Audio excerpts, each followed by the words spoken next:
ただいまっとワンコです。今回はガジェット動画エルコム MDWS01DB というマウスをご紹介したいと思います。以前も同じマウスを使用していたんですが、この猛暑でマウスが故障、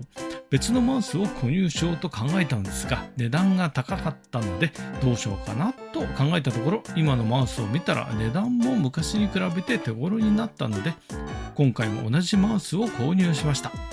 良い面と悪い面を知り尽くした今回のマウスをレビューしてみたいと思います。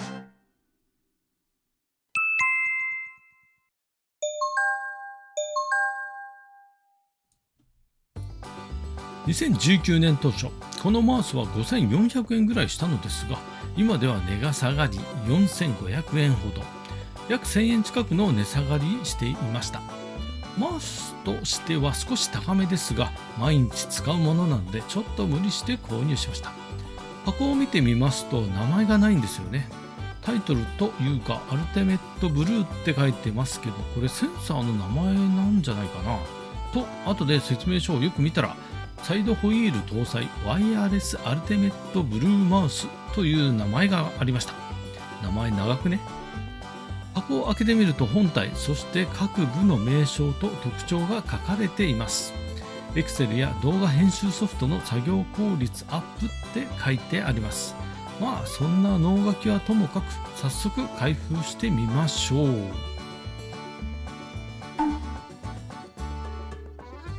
ではポイントを説明していきたいと思います。改めて今回ワンコが購入したマウスがサイドホイール付きのマウスです。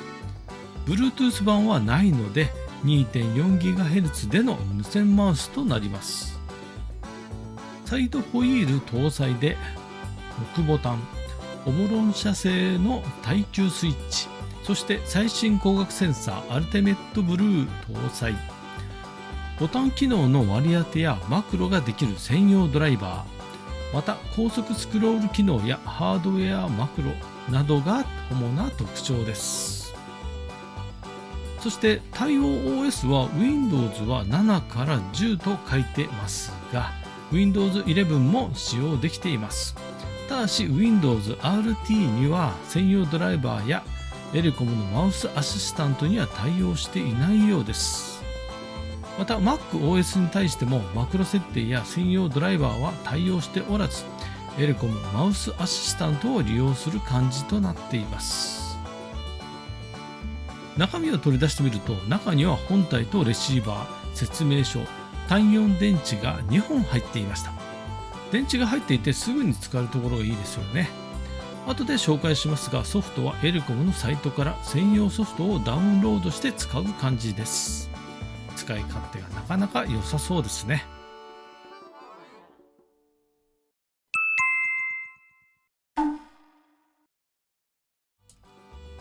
触ったところの質感なんですが、少しザラザラとした感じが高級感を醸しています。それもそのはず、よく見てみると表面には凹凸した加工がされています。人により好みが分かれますが、こういう凹凸があるおかげで手のひらとマウスの密着を防ぎ、空気を取り入れることで長時間快適にマウスを使用できるのかなとワンコは思ったりします。また主に親指が当たる側面は硬質ゴムのような素材で指を和らげています。ボタンの配置ですが、このマウスは左右のクリックボタンを除く6ボタンがあり、ホイールボタン3つにサイドに3つのボタンがあります。この他に高速スクロール用のボタンがついています。次のコードではボタン音を収録しました。参考程度に聞いてみてください。どうでもいい方は5分53秒まで飛ばしてください。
また高速スクロールという切り替えボタンがあるのですが、ワンコは数回しか使っていません。結局ボタンという一手間をかけるより、ホイールや画面のバーでスクロールの方が早いのかもしれません。もちろん人によって作業の効率は違いますので、仕事で Excel などを使用する方などは超便利な機能なのかもしれません。どうなんだろう。ホイール音は静音です。感触はカタカタする感じです。先代マウスは結構音がしましたが、購入したマウスはそんなに音がしない感じです。マウス本体のバージョンアップでもしたのでしょうか。ただ癖があって、ワンノートなどの文章作成ソフトでは逆走現象があるのがたまに傷です。サイドホイールについてはかなり使っています。ワンコは音量の上げ下げに便利に使用しています。また画面からはみ出ている表などでは便利に使用できるのではないでしょうか。壊れた先代マウスでもサイドホイールは健在でしっかりと生きていました。耐久性は良さそうです。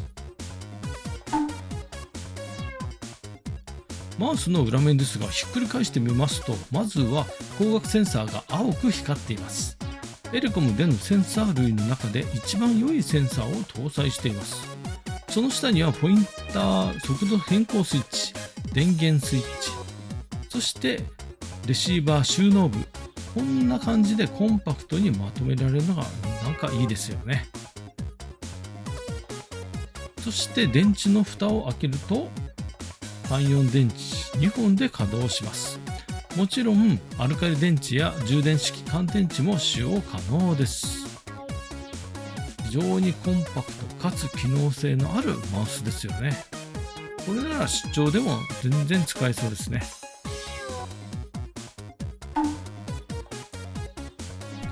ドライバーソフトなどはエレコムからダウンロードして使うという仕様となります。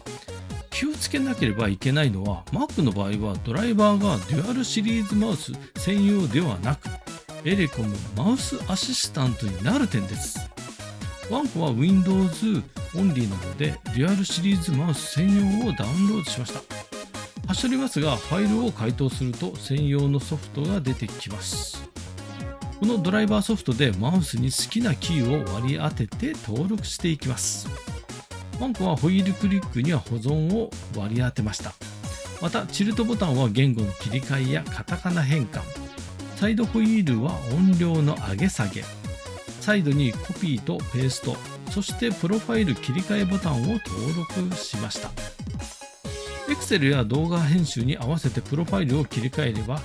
作業の効率化がより一層図れます。このほかマクロエディタが使えたり、マウスで設定したものを保存できたりします。専用ドライバーはカスタマイズ感があり、とても使いやすいですが、さすがに6ボタンでは登録が足りなくなってきた感があります。段階を経て8ボタンや15ボタン、ゲーミングマウスといったマウスを購入し、仕事の効率化を図るのも悪くはないかなと思っています。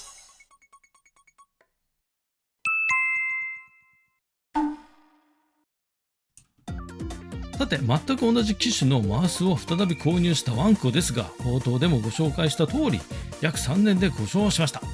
長い方ですかね。というか、その1ヶ月前からボタンを押してもコピペなどができたりできなかったりしていた状況。ホイール系は全然問題なかったんですが、コピペを多用するので、これが決め手で即新品購入となったわけです。原因の一つは、この猛暑でマウスのサイドが大きく曲がり、内部も熱でおかしくなったのだろうと推測します。もちろんマウスは寿命なのかもしれませんが、消耗品だから仕方ないんですが、もう少し頑張ってほしかった気もします。ちなみに同時期にキーボードも故障し、新品のキーボードを購入しました。これも同じ理由で熱関係でやられたのかもと思っています。別動画でいずれレビューしてみたいと思います。さて、本題ですが、実際に3年間使用してきて気づいたことは、サイドボタンが押しづらいこと、どこを押しているかわからない。ボタンが近いので、最初の頃は押し間違いがよくありました。手汗やゴミでかなりちょっと汚いんですが、これはデコシールを貼って対処していました。指の感覚でわかるので押しやすくしました。おすすめです。というか S サイズ買わずに L サイズ買えよって話ですけどね。そして高速スクロールは結構逆走していました。Excel や OneNote などで一番下までスクロールしても止まるときに逆走して続けた上に上がってしまうこと。ほとんど高速スクロールは使い物になりませんでしたが、今回新たに買い直したマウスではその逆走がうまく調整できていました。またボタンも引っかかって元に戻りにくいことが多かったんですが、新品はおおむね好調なようです。また慣れないと面倒なのが左右のホイールボタンを押すと中央のホイールボタンをたまに押してしまうこと。逆に中央のホイールボタンを押すと左のホイールボタンが入力されてしまうなど少し慣れが必要でした。要約するとサイドボタンが押しづらい、高速スクロールは逆走しがち、左右のホイールボタンを押すと中央のホイールボタンをたまに押してしまうこと。この3点がワンコが3年間使用していて気になった点です。もちろん個体差もありますが、慣れてしまえば結構かゆいところに手が届く便利なマウスなのです。故障したマウスより今回購入したマウスの方がバージョンアップしていて、特に高速スクロールには微調整が加えられているような気がしました。スクロールが逆走しませんでした。また高速スクロールのボタンの方も以前はよく引っかかっていたりしたのですが、引っかからない感じを受けました。サイドボタンの押しづらさは S サイズを購入したので仕方はないのですが、デコシールを貼ってうまくカスタマイズしています。良いところも悪いところもありますが、サイドホイールなどはボタンでカチカチするよりホイールで簡単に操作できる点はとてもアナログチックで非常に使いやすいです。残念ながら6ボタンは今のご時世少ないように思いますが、段階を得て8ボタンや10ボタン、ゲーミングマウスといったマウスを購入し、仕事の効率化を図るのも悪くはないかなと思います。サイドホイールを搭載した異色のマウス、ワイヤレスアルティメットブルーマウス、ワンコ的には良きマウスでした。